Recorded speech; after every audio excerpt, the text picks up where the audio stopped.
has a song about the house that built me. I was blessed with 2 homes that built me.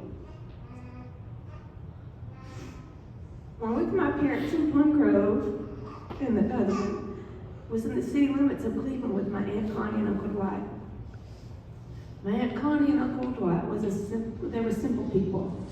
They didn't require a lot of material things, and to visit them was like stepping back in time. Aunt Connie didn't have Facebook or social media. She didn't have Wi-Fi or a smartphone. She still has an answer machine with her voice proudly announcing, "You've reached Mom, Pa." She wanted to keep the same phone number when they moved to their house just outside of Cleveland on Stevens Road. It's been the same number since I was a kid, and I can still remember it by heart. I was the child that somewhat filled the void until her miracle daughter was born. 13 years of being barren, and I had her all to myself for 8 years of it. Although she did keep other nieces and nephews as well from time to time. I had a young mom who worked, and being spoiled by my Aunt Connie during the day was a blessing for all 3 of us. My first memory of seeing the downtown skyscrapers, as Dad said, was riding into Uncle Dwight's 18-wheeler. We were talking about that day. I have no idea where we were going, but I remember being so happy. I remember wheelbarrow rides, sitting on top of a pile of leaves, and that was a big deal to me because we didn't do that in the country. I remember sitting on top of her washer and dryer, and I'd laugh how it shook me. I remember yard sales she'd have at her house with her sister since she lived in town, the perfect location for that. She'd make her famous tuna salad, which we actually made today in her honor for lunch. I loved it. And she'd have the garage sales with her sisters, and she'd put a few shoes in there in the garage sale that didn't even have matches, and they would make fun. They were picking at her about it. I remember Uncle Dwight smoking his pipe, but as Dad said, that's in my memory about, I don't remember her even smoking, but apparently the prayers did work.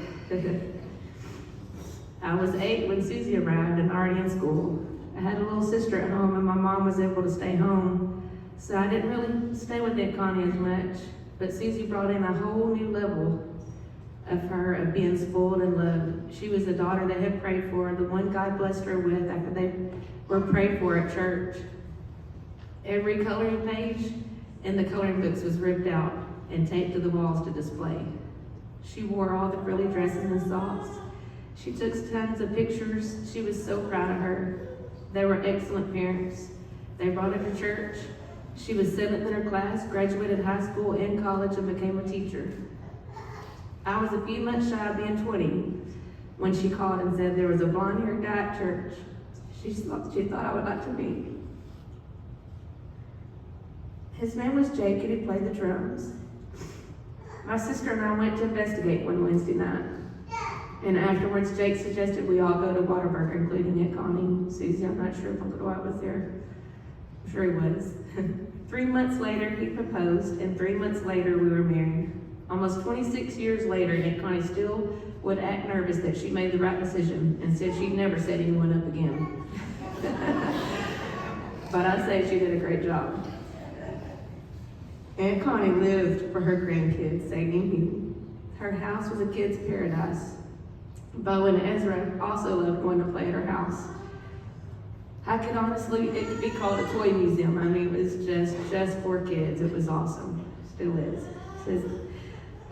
But Bo, he would go with Mom, and he'd visit, and Ezra hadn't been yet. And so finally Ezra got to tag along, and he walked in the door and says, "Bo, you were right. This is the best place ever." And of course, Aunt Connie was always ready with their flip phone and her old school camera to take a picture. I will miss her showing up late for our annual Fuller reunions. Last October was the first exception. She showed up on time and was one of the last to leave. She shared so many stories of our family history and enjoyed putting puzzles together with some of her nieces and nephews like Colt. In her final days, when her mind was slipping, she wanted to keep her prayer cloth in her hands. It didn't matter that she thought that the paper towel tube was the prayer cloth, but she was asking for it. She asked for a Bible, she asked for prayer, And when she could write, she wrote small passages from the Bible. She never complained. She was always positive and would say, God's got it. There is such peace in knowing she kept her faith until she gained her eternal heavenly reward. Aunt Connie, I'll miss you terribly. But I hope to promise that we'll meet again soon and very soon. And y'all just hold her beautiful family up in your prayers because she loves those babies so much. And so I know it's going to be an adjustment, but we love y'all. We're here for you. And this was a song that was requested by the family, so we're going to play it.